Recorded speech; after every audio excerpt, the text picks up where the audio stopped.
listened to Premier Danielle Smith of Alberta talk about why she activated the Sovereignty Act.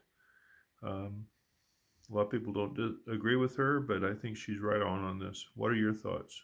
Leave your comments. Bye for now. That's the reason we have to stand up for Ottawa, is to demonstrate the way this country is supposed to work. We are not a lower level of government. We're not a subordinate level of government. We are an equivalent level of government. They've got powers, we've got powers. They need to stop invading our jurisdiction. They pass laws that are unconstitutional. They are operating in a lawless way.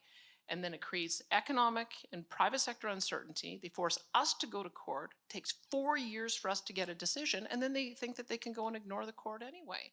And I know not everyone was persuaded when I brought through the Alberta Sovereignty within a United Canada Act, but it was never about invading federal jurisdiction. It was putting up a shield so they stop invading ours.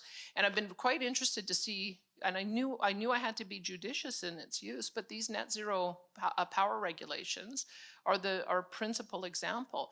They don't have expertise in developing electricity. We do. I know that our grid is under stress. We have had 10 level 3 alerts in the past 18 months because we were stressed. We don't have anyone willing to build natural gas power plants because the emissions reduction the feds are expecting of them are so stringent that no CEO is going to take the risk that in 2035 someone's going to go to jail if they don't achieve them. So these are the reasons why we had to stand. So I understand that these are challenging things. We're a fairly bold government, and I'm hoping that by taking bold decisions and demonstrating that there's some wisdom behind it, that we'll be able to continue to defend everything that we have that's going here. And I'm just looking forward to having a really strong Alberta. I think that we're ascendant. This is our decade, and I can't wait to tell our story.